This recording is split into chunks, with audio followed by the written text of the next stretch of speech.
If you know anything about me, you would know that I am an absolute Ryu enthusiast. I love this guy.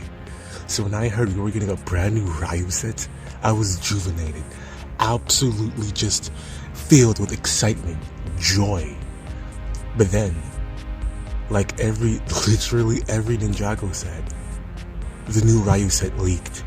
And from that one leaked image, I was like, you know what? I'm gonna give my boy a chance. I'm gonna let them cook, and I'll wait for it to be officially revealed. Then it was officially revealed a day later. I was like, okay, cool. And then, after the day it was officially released, I put down $45 to get this man.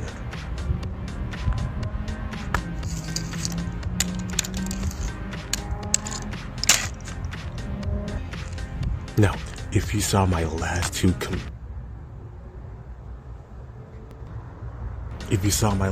community posts, no, you didn't. No. Okay, fine. I'll be honest. This was originally supposed to be a review and a modification because I think this set needs just a few modifications. I was gonna combine both of those ideas into one video, but Pick-a-Brick is actually abysmal when it comes to shipping the standard pieces. Like up to 40 business days. Are we being FR right now? Are we being FRRN? So yeah, I'm just gonna do a review for this and then put out that modification as a video for next month because surely I'll have my pieces by then. But yeah, as it stands, we're just gonna take the set as it is right here, right now.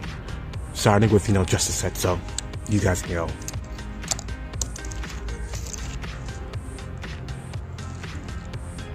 And we're going to start from basically the front to the back. So unfortunately, we're going to be discussing the worst part of this set first.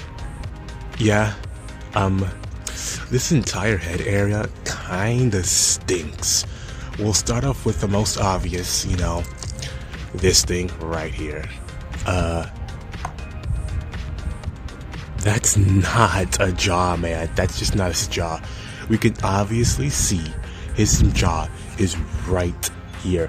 They molded in a jaw so that way they didn't have to add a brick-built jaw. But then they decided, you know what? Let's add a brick-built jaw. So now it just looks like he has either a beard or a third or second jaw. It just looks very, very bad. But at least if you think it as a beard, you can make him scratch his beard and ponder. So I guess that's kind of cool, I suppose. And this really isn't a complaint, but I would have never noticed that this head print was new and different from his old one. I'll go get it for comparison's sake. Right here, yeah. I probably would have never noticed that these were different designs unless it was mentioned in an interview, I think by Duck Bricks. The Duck Bricks. After Morbius, 2022 became a box office hit, garnering over $100 billion at the box office, the LEGO Group simply could not get their grubby little mitts off of the more bucks to be made. And in fact, they were so inspired by the film that they made a more brickiest minifigure right here, as you can see, as well as some accompanying garbage to accompany the main star of the set. The differences are definitely there, there's less scale detail under the eye. The eye pupil itself is more angular in this one. There's another spike above his eyebrow.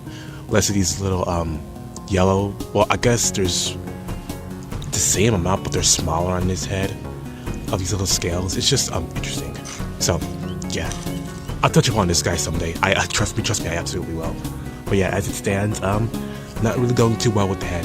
At least this part. This section, I guess, is fine. And then we move on to the neck. Now, you can literally see it right now. This neck is actually so goofy. When I first bought it, it really wasn't an issue at all, but as time went on, this neck, well, specifically this joint right here, just, it gave up. It's super lightweight. It just falls down so easily, especially compared to the Mixel ball joint right here. So that's another unfortunate point. Onto the legs, I actually kind of really like the way they're built. It's mounted on a 90-degree angle for the elbow joint right here, but I think that's perfectly fine for a smaller dragon. Though this is like, I think around 300, 400 pieces, I do still consider this a small dragon. I mean, look at it compared to the Source Dragon of Motion. That's huge. Yeah, speaking of bigger dragons, if this was a bigger dragon, I would have a problem with the legs being stuck at a degree like this, but since he's smaller, I'm perfectly okay with it. I'm also perfectly okay with the armor. Again, I wish there was a way to swap it out, but who knows? Yeah, I really like the little Source Dragon decal right here. I don't know if that's new for this set or if it was on like the mechs from season 2, but yeah, that's a cool little sticker. I also really like this piece. I know some people don't like it and they have a problem with it, but I feel like if you just angle it like this as kind of cover for, you know, the gray joint right here, I think it looks perfectly okay. The hands are designed to hold accessories, which is a big gimmick for this set and the Cold Golem set. It's also why they made him have a brick build jaw, so he can hold accessories. Well, that person seems like they're driving really weirdly. But unfortunately for this set, you can only really work with one accessory, that being the sword, right over here. You can put it like, obviously right here. You can put it on this side too. You can put it in his hand, which I think works pretty well and can lead to some pretty cool stances out of him. This one's kind of goofy, but you know, in concept I think is very cool. And as mentioned, you can make him hold it in his quote-unquote mouth, which again, really cool execution, but that right there, that's not his jaw. His jaw is right there. So, yeah. The build of his body is done very well. I love all the sloping and just geometry they did with this. This piece in particular I actually really like. It's the same piece used for his armor up here, but in this sand blue coloring I think it just works really well. There was one on the old Riyu. I don't know, I was gonna say Riyu. I think I was combining Dragon with Riyu, but yeah, there was one on the old Riyu build. On this one, there's two.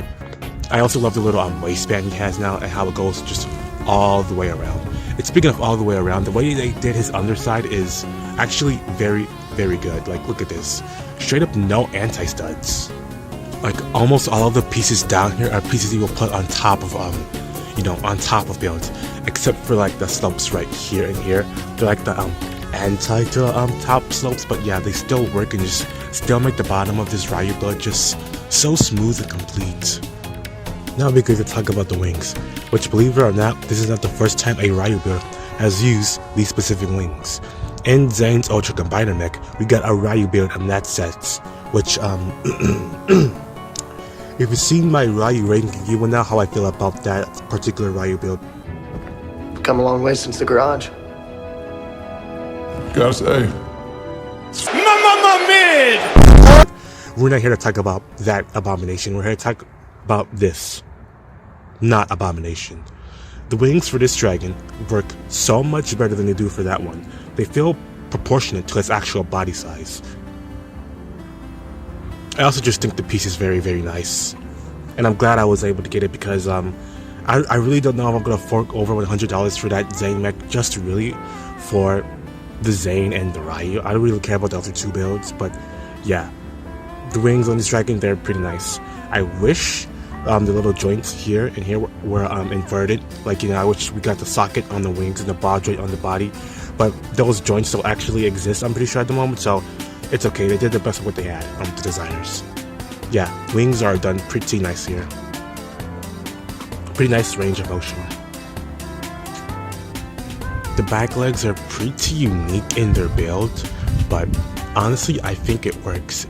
The way it's done leads to a surprisingly nice articulation. You know, you can spread the leg out like this, which is very good. Forward, backwards, like it works actually super duper well.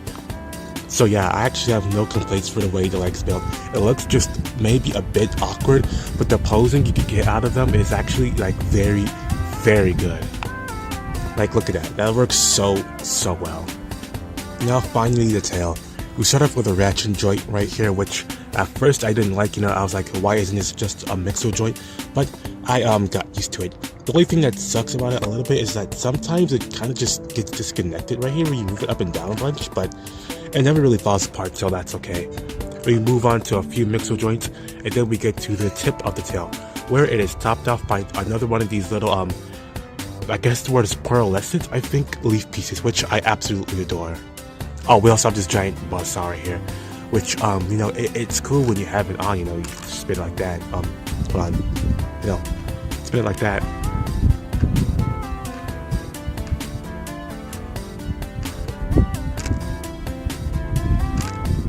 Very cool and mesmerizing, but let's say you just don't want this piece on. You know, what are you gonna do? Take it off and then yourself with this giant, huge Technic pin. Rather unfortunate, but hey, you know, I guess you just gotta live with it for now. Now on to the minifigures. Starting off with the Loyalist. Design for the Loyalist is pretty cool. I mean, yeah, it's actually all I really have to say for a Loyalist. This really isn't a design I'm doing like crazy backflips over for. It's just cool.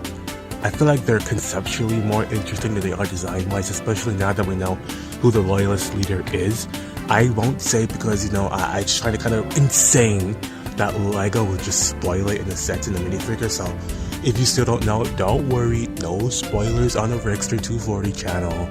But yeah, as a minifigure, they're alright. The face print is pretty, cool. You know, it's double-sided. We have this face right here, and then on the other side we have a more angry expression. The weapon of choice is a staff topped off with the LEGO Star Wars Darksaber piece. I had it dual-sided earlier because I thought that looked cooler, but this is the official way LEGO tells you to build it, both on the box art and in the instructions. So yeah, overall, the Loyalist is pretty alright.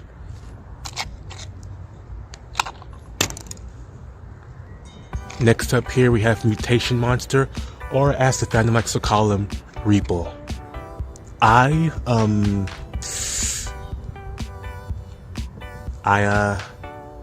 don't really like Reaple. Okay, but I'll be the first to admit it. In the teaser we got, Reaple was going off. They were probably the coolest in that teaser.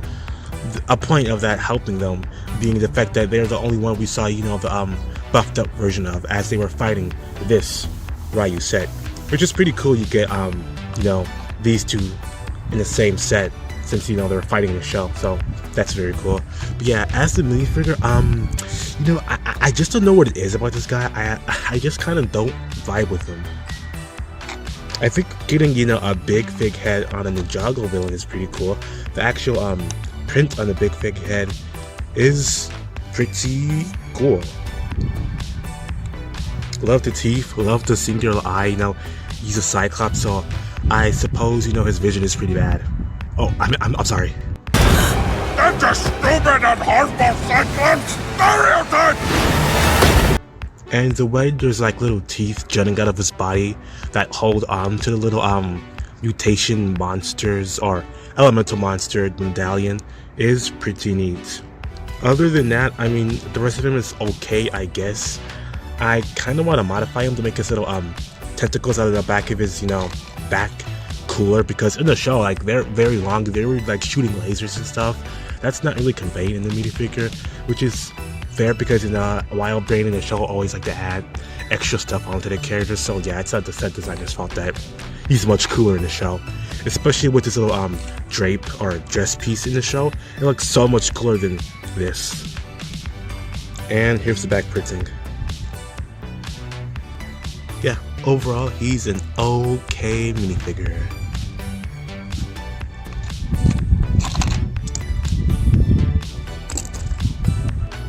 Next up, we have Aaron.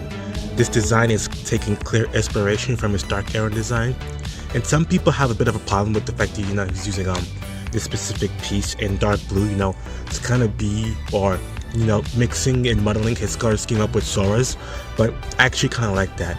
Last season we got this piece for Aaron in black, which was Roz's main color.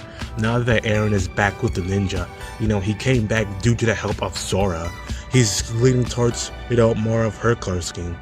So I think implementing it into a suit like that is Pretty nice visual storytelling. The two dragons on his torso right here, that's also pretty cool. The suit kind of reminds me of his tournament suit. I don't know why. Well, I kind of know why. It's like this little jacket vest type detailing I'm seeing on here. I think it's actually kind of cool. I do wish though that this hood up here was in a different color, and B, they gave Eren a new face. Like, how are we 4 years into Dragons Rising? This is the only face we have for Eren in a retail set. He has one like pick a brick or build a minifigure or minifigure put together or the build a minifigure workshop or whatever. But yeah, in actual sets, this is the only face you're stuck with. Oh, speaking of the back, this back design is super cool. Yeah, overall, this Eren minifigure is pretty awesome. I think still probably my least favorite, but like, Eren doesn't have any bad minifigures, so that's not really a bad thing in my opinion. And finally, now we have the star of the minifigures of this set, Draconis Form Nia. And don't you mean Dragon Form? No, I don't, because Dragon Form is from season 15, and this is just literally nothing like Dragon Form. I mean, I could go get Dragon Form Zane, I guess. Right here, just look at them. These are just not the same thing. But don't worry, I'll be talking about the Zane figures soon. I will be talking about this guy soon. For now, we're talking about Nia though, the elemental goat of water. Though it's not dragon form, I'm so glad Nia has a dragon type minifigure now, and I'm so glad that it actually looks good. There's debates about, designing these minifigures. I think at least most of them look good. No exception being Nia, obviously. I just say she looks good. I absolutely love whenever they put an abundance of azure on Nia. I think that's absolutely her best color. It's super cool to get the what are those guys called? The Dragonian wings. Yeah, the Dragonian wings in this color. The new tail piece is also very cool. It's a bit rubbery, so there's a bit of bounce to it. The mask, I think, is also very cool, and we have confirmation that these eyes, this specific visor, will be canon in the show. I'm pretty sure we got that information from a Duck Breaks interview. The Duck Breaks. We can take a look at number 5. And at number 5, we have Madame Morrible. Wait, turn it around. WW, Wicked Witch. A look at her back printing and this piece without, the connection to the body. I really like this armor piece. Some people say it's like a bit too big for the ninja, but I always like exaggerated features in cartoons and toys and stuff like that, so I'm perfectly okay with it. I don't know if I mentioned it, but like, same goes for the mask. This mask is very extra, and I just love it for that. Like, look at this. This is actually just so insane. Now, with all that said and done, do I believe this is a good set? Yeah. Do I believe this Riyu set is better than the last one? Well, if you watched my Riyu video, you would already know the answer to that. But if you didn't, that's okay. I forgive you. The answer is no. This is absolutely not better than Young Dragon Riyu. But as a set, this is still pretty decent. I think you get what you pay for. $45, it's a little steep. 40 would have been great. 30, back in my day, this would be 30. But, we gotta deal with what we gotta deal with nowadays, I suppose. I unfortunately suppose. But, yeah. As a set, I think this is pretty good. The set has its hits, it has its misses, but overall, I believe it is a good addition to the Riyu build collection. That is all for now. Toodaloo. I hope you have a great day, great night, and wherever you are. See ya.